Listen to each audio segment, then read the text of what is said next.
Hey guys, this is Toto with my first battle on YouTube. So I'm battling my friend Jarrod, and he knows I'm going with my all water team since I absolutely love water Pokemon. He sends out his Ninjask, and I send out my Suicune. Ninjask is the most predictable Pokemon there can be since he only has one really good move, and that is Baton Pass. Thank God for his ability Speed Boost and Swords Dance. He can pretty much make a sweeper out of any Pokemon. So I use Rain Dance, knowing he's going to use Protect, and then I use Air Slash, and it doesn't KO him, and I'm like, okay, what the heck, it should have KO'd him. But then I'm like, you know what, this is a defensive Suicune. He uses Baton Pass and switches over to his Machamp, and I'm like, okay, good thing I use Air Slash. And it does a little bit less than half, so I'm like, okay, he'll KO Machamp, or my Suicune will KO Machamp in about 3 moves. But he uses Dynamic Punch and confuses my Suicune. And I'm like, crap, Suicune, come on, you gotta pull this out for me. And he does. You know, he uses Air Slash, and I was kind of hoping for a crit, but it doesn't. So I'm like, alright, it's okay. I'll just let Suicune die right now and come out with the next Pokemon and KO him. So I send out my Float Cell, and because he has Swift Swim, and I absolutely forgot about Bullet Punch. And I'm like, damn it, I kind of wanted Float Cell to keep all of his HP. But still, it was alright since it didn't take a whole lot. But with Life Orb, it took about a little bit more than a quarter. So he brings back his Ninjask, and I'm like, oh my god, he's gonna boost some other Pokemon speed. And he sends a Breloom. And I'm like, damn it, why didn't I use Ice Punch again? I end up using Waterfall. It's not very effective, but you know, it did about a quarter. So he gets his Poison Heal activated, and here's a Spore, and I'm like, crap, I hate when Spore is used against me. I love it, it's a great move, but I hate it when it's used against me.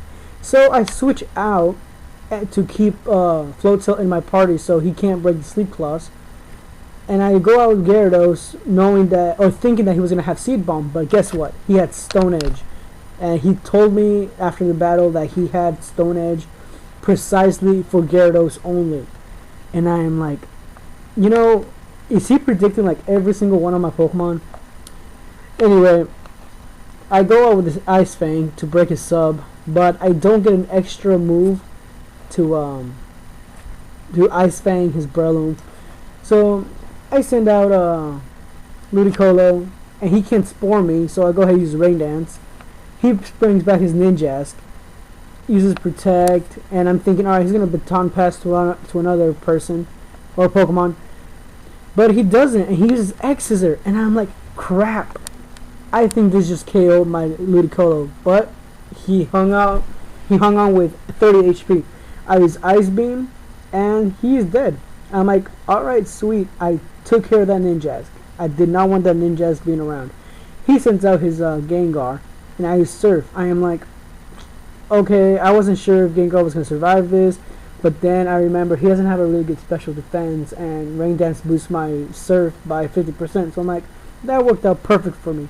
He sends out an Infernape, and I'm like, why would you bring a Fire type to a all-water, against an all-water team? But then he told me he had a Thunder Punch in store for me. And I'm like, okay, that wouldn't have done a lot to Ludicolo, but he probably would have KO'd him with 30 HP left. So he brings back Breloom, and he can't Spore me. I'm like, yes! So I know he's going to go either for Stone Edge or Dynamic Punch. And I break his sub with Ice Beam. Rain Dance stopped, or else I would have KO'd his Breloom. You know, he used Stone Edge, knocks my Ludicolo out. So I bring on Swampert, and I'm like, he is going to use Dynamic Punch after Dynamic Punch. Let me get my defense up as much as I can. So I use Curse, and he focuses his, tightening his focus. And I use Curse again. There's the Focus Punch. I'm like, okay, let's see how much it does. And it turns out it does just a little bit less than half. So I'm like, okay, I can get up, I think, another Curse. So I use Curse, and I'm like, okay, I'm also going to be healing up with Leftovers, so that's a plus for me. He uses a second Focus Punch, and it gets me about a quarter health. So I'm like, okay, I don't think I can do another curse. So I'm like, I'll go ahead and use the Earthquake. Even though it's not very effective, I have +3 attack. +3 attack, +3 defense, -3 speed. But it doesn't really matter since Breloom is faster than Swampert. So I'm thinking, even though it's not very effective, +3 attack, Waterfall, Stab should KO Breloom. But it didn't. It barely lived on, and it healed a bit more with Poison Heal. Then he's a Stone Edge, and Swampert took it. He's like, you know what? Throw it at me, chunk it at me. It doesn't matter. I'm taking that hit, and thank God for that. So Jarrod was down to his last Pokemon, and it was Gliscor. And I'm like, crap, he might KO me, and I have Lantern as my last Pokemon, and he will definitely beat that. But no, Swampert takes that Earthquake like a beast. I go with +3 Waterfall, and it's super effective. I won this game. Good game, Jarrod. You really had me with that Breloom, but Ludicolo came in and swept. Look forward for the rest of my battles, you guys. Thanks a lot.